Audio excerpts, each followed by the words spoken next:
السلام عليكم ورحمة الله. قبل ما نبدأ عطر فمك بذكر الله والصلاة والسلام على رسول الله. أتمنى تدعموني وتشتركوا في القناة ليصلكم كل جديد.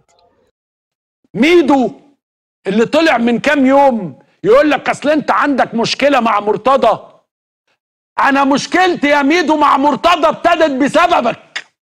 فاكر ولا فكرك لما قال لك انا هعلقك من رجليك في الاستوديو لو طلعت مع عمرو اديب؟ فاكر ولا لا؟ ويوميها انا خدت المسؤوليه وقلت لا، ميدو هيطلع يتكلم. فاكر يوميها قال عليك ايه؟ بيتعمل فيك ايه؟ فاكر اليوم ده ولا لا؟ انا اتخانقت مع مرتضى من الاول بسببك يا ميدو.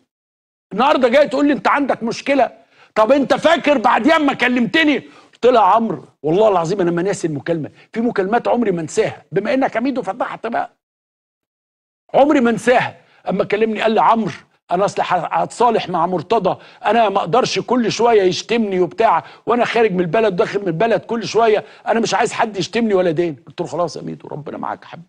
وفضلت خناقتي بقى مع مرتضى مكمله اكتر من 15 سنه، بدايتها كانت مع ميدو عشان هو قال حذر، قال لك انا هقفل المحطه لو طلعت ميدو عندك. طبعا لا هو ولا اللي يتشدد له كان يقدر يقفل المحطه، وقال لك انا جاي اعلقه من رجله اللي كذا واللي كذا، واداله شويه مش هتصدقوهم. انت النهارده ميدو ناسي انا ليه ايه مشكلتي مع مرتضى؟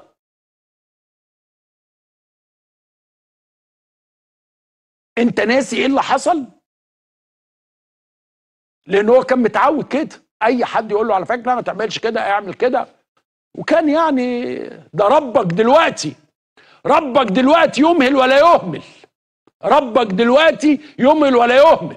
كل يوم ربنا بيوري له آية من آياته، كل يوم كل يوم قضية شكل وبلاغ شكل وحاجة شكل. خلاص بقى ما هو مفيش، هو فاهم انا بقول ايه. حاجة تنرفز يا جدعان، انما يعني يكشي النادي اهو. الراجل اهو، شايفين الراجل اللي على اليمين وعلى الشمال؟ انتوا عارفين الحكايه طبعا. عم مجدي، عم مجدي اللي واقف يشتمني، عم مجدي بتاع الاخوان،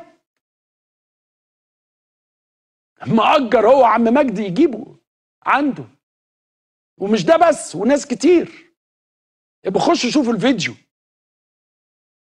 عم مجدي بتاع الاخوان هو اللي كان واقف يشوبش لمرتضى اهو. خليه ينكر يقول ما حصلش، ولا هو تشابه عم مجدي اللي هنا وعم مجدي اللي هنا.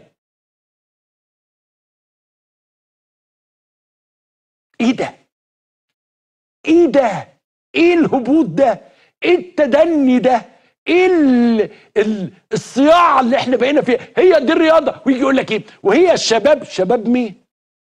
شباب ايه؟ ما هو النموذج ده رئيس نادي تربوي، نادي اجتماعي، مش عارف. واسمعوا بقى الكلام اللي اتقال كله بالساعات بالساعات وهو ماسك الحديده دي. يا عيني كان نفسه يبقى مذيع، انا عارف والله عقدته انه كان نفسه يبقى مذيع، انا عارف والله. ولما جه عمل برنامج كان نفسه، هو نفسه يقعد يقول رأيه في كل حاجة في الحياة. طب اسألوه كده، فين حزب الإخلاص بتاع الكبدة ده؟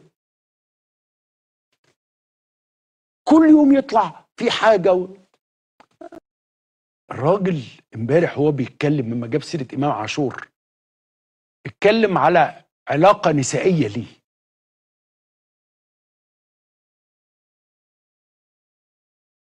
يعني أول مرة قال لك جالي بشبشب.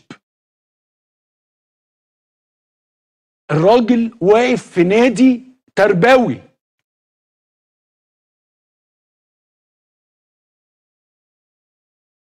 وكذا مرة يقول لحد اي حد انا اقول له امه في وام. ايه ده؟ ليه يا جماعه؟ في ايه؟ جاب سيره واحده بالاسم انه على علاقه بيها. ايه التدني ده؟ عادي خلاص، ما هو يعني ايه، انا بس بقول ملاحظات. طب والراجل اللي جه يهتف له وطلع بعد كده اخوان، والراجل اللي جايبه عشان يفك العمل بتاع بحة. ده نادي كرة تربوي. والاهم هو قاعد مع اللعيبه ليه؟ يعني قاعد عامل اجتماع اللعيبه قبل ما قاعد معاهم ليه؟ بصفته ايه؟ اشرحوا لي بس والله يا جماعه، هو قاعد معاهم بصفته ايه؟ يعني هو بيشتغل ايه؟ هو مش في قضاء ولا البلد دي ما فيهاش قضاء؟ ولا هو دوره انه يقضي علينا مش يمتثل للقضاء؟ القضاء مرتين قال الراجل ده معزول. طب وهو معزول قاعد مجتمع باللعيبه ليه؟ وهو اللي يحدد مين رئيس البعثه، وانه احمد ابني هيروح وامير ابني متضايق. والاجتماع اللي كان عامله ده عامله بصفته ايه؟ انتوا يا جماعه عايزين البلد دي يبقى فيها قانون ولا فيها مرتضى؟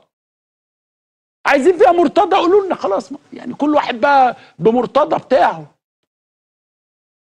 هل ده ينفع؟ هل ده شيء مقبول؟ هل الكلام اللي بيتقال ومتذاع هو مفيش حد في البلد دي قادر يكلمه يقول له يا ابني اما تيجي تتكلم بلاش الحاجات القبيحه دي، التزم الادب، انت جوه نادي الزمالك؟ شكلنا بقى وحش قدام الناس. قال له ايوه فلانه وابنه قاعد كلهم بيهزوا دماغهم. طب محدش يقول له طب يعني عيب يا بابا مش كده، شكلنا وحش، الكلام ده ما ينفعش، مش في نادي قاعد ناس قدامه اعضاء في النادي وستات ورجاله وشباب. طب هو اللي قاعد ده اخلاقه هتبقى عامله ازاي؟ تربيه مرتضى منصور تربيته هتبقى عامله ازاي؟ اللي قاعدين في النادي دول، هو مفيش حد في البلد دي حاسس بحجم المصيبه؟ انا بس اللي مجنون؟ انا بس اللي عندي حاجه في دماغي؟